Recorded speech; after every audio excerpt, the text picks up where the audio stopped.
Welcome. All right, we're going to, at the top of the hour there, the governor of Lagos State, Akim Umeambode, just addressed the press conference, touching on a lot of issues concerning the primaries of the All Progressives Congress coming up tomorrow for Lagos State. There was quite a lot that he had to say there. We're going to try and see how much of it we can dissect. I have here with me Jude Egbas and, of course, Shegun Awosanya. Thanks for being here today. Thank you. Good afternoon. Interesting. Then let me start with you now. What jumped at you, first of all, listening to the governor there? I mean, he touched on a lot of things about his opponent.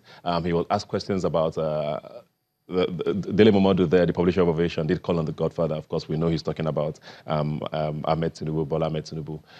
But he didn't necessarily answer those questions. What jumped at you, first of all, watching that? I think it's interesting that we just had this because if you ask me from a political strategic point of view, he didn't need to do this. And what we just saw looks like, we just saw a governor who is fighting for his life. Seeing Ambode so flustered, so much on the defensive before. And the gloves are off because he even took on Babajide Sanwo-Olu, who we now know has been endorsed by 57 local government chairman and vice chairman, and the entire APC structure in Lagos is backing. And you know, he did say there that party members have been misled. So this is a governor who is practically fighting for his life, like we just saw, and that's what jumped at me as watching that. Shegun, I mean, I'm still trying to comprehend a lot of it, but I mean, he did talk about Babajide Sanwo-Olu there. Touched on a little, went below the belt, I believe, a few times. He talked about the fact that he probably was arrested some time ago for carrying fake dollars, talked about his psychological and mental health even, said we're not going to talk about what happened at Bagada Hospital. We don't know exactly what that means, but I mean, what is that about? First of all, I just want to say that I'm grossly disappointed. I've never seen him this way before, and seeing him like this, leaves nothing but pity for him because he shows lack of experience, lack of understanding, lack of perspicacity in terms of clarity in dealing with issues like this.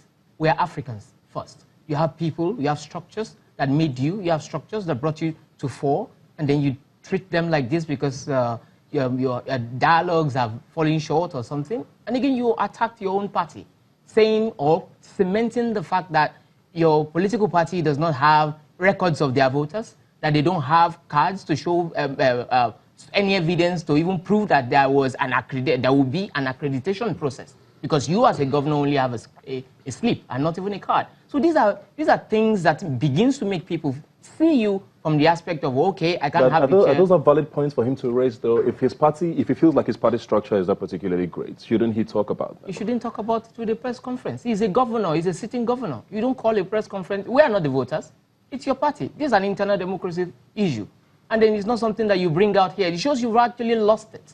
You know, you don't do this. It's not done, because right now you're going to create a panic in the polity.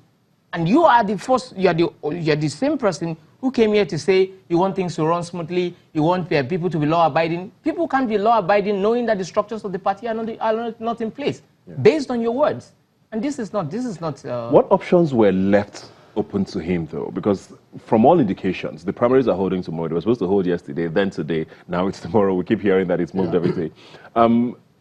Obviously, from the body language and the way he spoke, it's obvious that he's probably exhausted all dialogue with regards to his party members, his godfather, quote unquote, and everybody around him who were supposed to be behind him.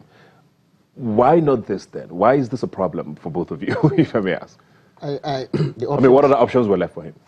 If I were him, having lost the party, because it's now very clear, even from what he said, what he's saying this afternoon, that the party isn't behind him. And when it gets to the point where your party isn't behind you, and a chunk of the delegates won't be behind you, and you know that for a fact, if I were in his shoes, I would just throw in the towel and wish the person who has the support of the party all the best.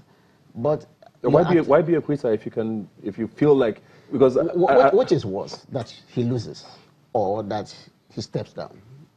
I think the embarrassment of losing at the primary for me will be worse. And if he can't see that at this point, then like Shegun said, that means there's a problem, because he's lost support of the party. And from everything we've been hearing in the last two weeks or 3 weeks, he doesn't stand a chance at this point. And we could see from his body language that he's fighting it. And why fight it when you can do the honorable thing and resign? What do you think went wrong? Because up until, I think to the best of most people's knowledge, up to 3 weeks ago at least, it looked like he was coasting. It looked like he was everybody's, he was this symbol of, he was doing well, he was in good terms with his godfather, everything seemed to be going well. Lagos State was pretty much in the bag for him. What do you think went wrong that in 3 weeks, things have snowballed to this point? Well, we were in our consultancy, were in the labor room when APC merger was being birthed. So if there's anything we can bring out from there, from the annals of history, about the political party, they know how to destroy their own. They're perfect at that. And when you have enough rope like that, you don't use it to hang yourself. I believe that a lot of things, there have been photo ops, there have been dialogues and whatever, but it's not getting to the bottom. It's not actually scratching the surface. And once you've realized this and you've seen this, because you've seen many people fall short or many people cross paths before within the party and you've seen how they exited. And I don't think you should be surprised that this is happening because, the same cane that they use for the first wife is kept on the roof for the second wife. So you should be able to have that somewhere. And once the case have gotten there, you don't have the presidential support, you don't have the party support, you don't have your godfather's support, you don't even have the people's support. You must be a genius to cut off all your connection. Because again, the power doesn't reside with you, it resides with the people because you will always be shackled by public opinion. And the public opinion is not on your side. Actually, the Delimo Modo asked wonderful questions. You didn't touch any one of them. And I'm sure if you have, you will have buried yourself further because most of the statements you made here is highly disappointing. It doesn't show you have political experience to even remain as governor. And I'm very certain that right now you are not only going to be battling with primaries, you'll be dealing with impeachment from your statements because these are anti-party rhetoric. Well, we're going to take a break. When we come back, we're going to continue our conversation talking about the APC as a whole, besides Lagos State, talk about, of course, the Lagos State primaries coming up tomorrow, which is probably the hottest primaries now, maybe just after the PDP presidential primaries, of course. And, of course, find out more about, unraveling what the Lagos State governor did say in the press conference at the top of the hour. Please stay with us. Don't go away.